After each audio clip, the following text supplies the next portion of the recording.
And the Oscar goes to Parasite.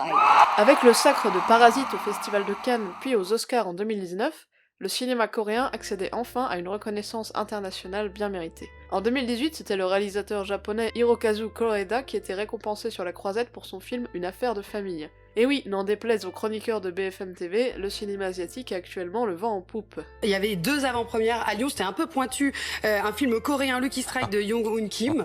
On a bien fait d'attendre. À Paris. À Paris.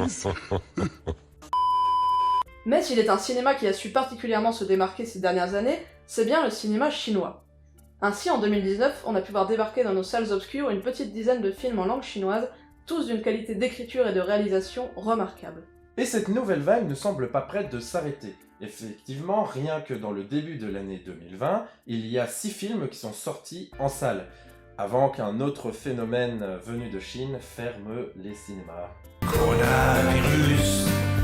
Coronavirus. Avec des films variés allant du drame social à la chronique familiale en passant par le thriller, le cinéma d'auteur chinois, même s'il n'accumule pas les récompenses, est peut-être bien un des cinémas actuels les plus riches et les plus intéressants. Personnellement, on l'avoue, on est particulièrement friande de ce cinéma en langue chinoise.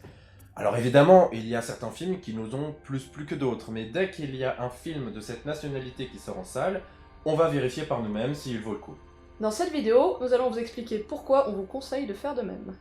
Mais avant tout, un petit mot de notre sponsor. En effet, cette vidéo est sponsorisée par... Par personne. Par personne, Flavien. Quand on vous parle de cinéma chinois, vous voyez sans doute des grands blockbusters de kung-fu avec des gros dragons et de la CGI. Mais nous, ici, on va vous parler du cinéma d'auteur. Oui, ces films de 4 heures avec des néons partout, de la pluie, de la boue et des gens qui font la gueule. Et ouais, on sait s'éclater à l'instant T. D'ailleurs, c'est quelque chose d'assez paradoxal mais d'amusant à constater. La Chine produit des blockbusters grandiloquents en grand nombre tous les ans, mais il est très rare qu'ils arrivent jusque dans notre pays bleu-blanc-rouge. C'est bien le cinéma d'auteur avec un budget beaucoup plus limité qui s'en sort le mieux à l'international. On imagine que les États-Unis ne veulent pas partager les parts du gâteau de l'entertainment cinématographique. Par ailleurs, le cinéma en langue chinoise ne se limite pas à la Chine continentale, et on a pu voir se distinguer dans nos salles françaises des films venus de Hong Kong, de Taïwan ou encore de Singapour. Et donc, pourquoi ce cinéma d'auteur en langue chinoise nous passionne-t-il ? Ce cinéma se démarque du cinéma occidental sur plusieurs points. Le cinéma d'auteur en langue chinoise brasse différentes thématiques, mais avec toujours en commun une photographie extrêmement soignée, une utilisation remarquable des lumières et une composition de plans au cordeau. On retrouve un certain amour du plan séquence donnant lieu à de véritables morceaux de bravoure, comme le film Un long voyage vers la nuit dont la deuxième partie est tournée exclusivement en plan séquence. Cette esthétique est généralement au service d'atmosphères très lourdes, désabusées et crépusculaires, qui reflètent l'état d'esprit d'un pays en perte de repères, comme le soulignait Flavien dans sa vidéo sur le cinéma soviétique. Allez la voir cette vidéo, tiens, elle est chouette. Quelque chose qui frappe quand on regarde plusieurs films chinois, c'est également le cadrage et la composition. C'est très souvent extrêmement bien pensé et ça flatte avec douceur la rétine de voir ça. Évidemment, chaque réalisateur a son style et tous les films ont leurs particularités propres. Cependant, ce qu'on vient de vous lister, ce sont des caractéristiques qu'on retrouve très souvent dans les films en langue chinoise qu'on a pu voir. Mais il y a peut-être une autre donnée qui vous vient en tête lorsqu'on parle de cinéma chinois, et plus particulièrement de cinéma de Chine continentale. Je veux bien sûr parler de la censure.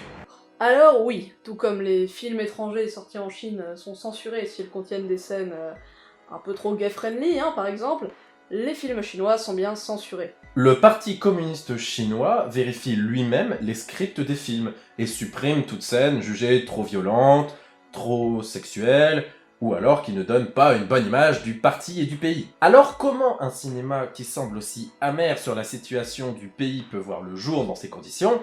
Eh ben, on sait pas trop. On peut imaginer que les réalisateurs ajoutent volontairement des scènes ultra-gore dans leurs films pour que ces scènes soient censurées et que le reste passe.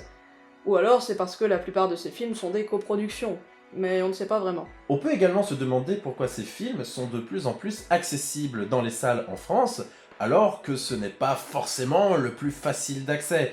Avec une réalisation inspirée des vieux films noirs hollywoodiens, il détonne parfois avec les canons de réalisation occidentale actuelle. De plus, certains films peuvent parfois parler de la situation géopolitique de Chine continentale, de Singapour ou même de Hong Kong. Et ça peut laisser sur le carreau certains spectateurs qui ne savent pas forcément ce qui se passe dans cette partie du monde. On peut se dire que c'est un bel alignement des astres qui permet à tous ces films de sortir chez nous. Il y a une véritable alliance entre les salles qui souhaitent proposer plus d'expériences de ce type, et des distributeurs qui font véritablement confiance à l'intelligence et l'ouverture d'esprit du public.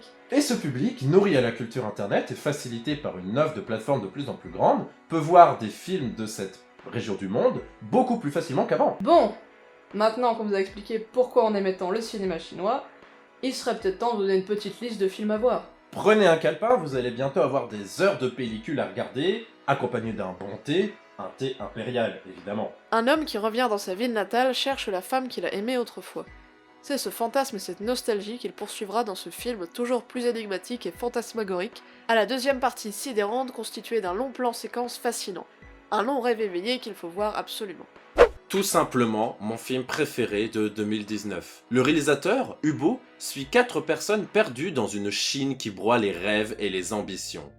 Le cinéaste s'est suicidé après ce premier et unique long métrage. Tel une bouteille à la mer, il s'accroche à ses personnages comme à des bouées, jusqu'à ce qu'ils sombrent comme lui. Un film d'une noirceur radicale, mais au talent incommensurable. Un ouvrier cherche à résoudre un meurtre dans un paysage industriel et diluvien. Ce polar noir et palpitant dresse le portrait d'une Chine désabusée, ne voyant pas l'avenir radieux que lui avait promis le communisme, sur fond de rétrocession de Hong Kong dans les années 90. Cette coproduction sino-américaine dresse un pont entre les deux pays et entre deux cultures, en racontant l'histoire vraie de sa réalisatrice qui rend visite à sa grand-mère, atteinte d'une maladie incurable que sa famille fait tout pour lui cacher. Malgré ce thème grave, le film se veut optimiste et joue sur les différences culturelles entre la famille chinoise et son héroïne américaine d'adoption. L'intrigue de ce film sur fond de chasse à l'homme et de rédemption est relativement simple. Le plus important ici restera la force des images qui choquent et fascinent. Le film nous brosse une Chine oubliée du système politique et complètement corrompue, où la violence est devenue la seule monnaie d'échange. Ce drame dresse le portrait d'une famille des années 90 aux années 2010, avec ses joies, ses peines et ses tragédies. À travers cette chronique familiale, c'est l'évolution de la Chine des 30 dernières années qui est retracée, avec notamment les conséquences de la politique de l'enfant unique. Cependant, petit bémol sur celui-là, la chronologie nous a un petit peu perdus au début du visionnage, mais il vaut le coup. On s'éloigne de la Chine avec ce film où un ouvrier de Singapour enquête sur la disparition d'un collègue. Sa traque va le conduire dans un mystérieux cybercafé où les frontières entre virtuel et réalité vont se brouiller. Le film traite de la condition des travailleurs immigrés de Singapour, mais surtout interroge sur l'aspect artificiel de l'île en elle-même, en nous entraînant aux frontières de la folie avec ses visuels saisissants. Le cinéma chinois d'auteur est de plus en plus mis en avant, et c'est tant mieux, car c'est un cinéma varié, riche, qui mérite d'être plus accessible et connu. Lancez-vous, c'est une expérience que vous ne regretterez pas. Du moins, on l'espère. Nous sommes personnellement heureuses que des distributeurs et des salles mettent en avant ce cinéma qui mériterait une plus grande reconnaissance et visibilité. Voilà, on espère que cette petite vidéo aura fait honneur à ce cinéma qu'on aime tant. Ce sera a priori la dernière vidéo de l'été. Et oui, en effet, on va profiter du mois d'août pour partir un peu en vacances, bosser sur d'autres projets, déménager, youpi.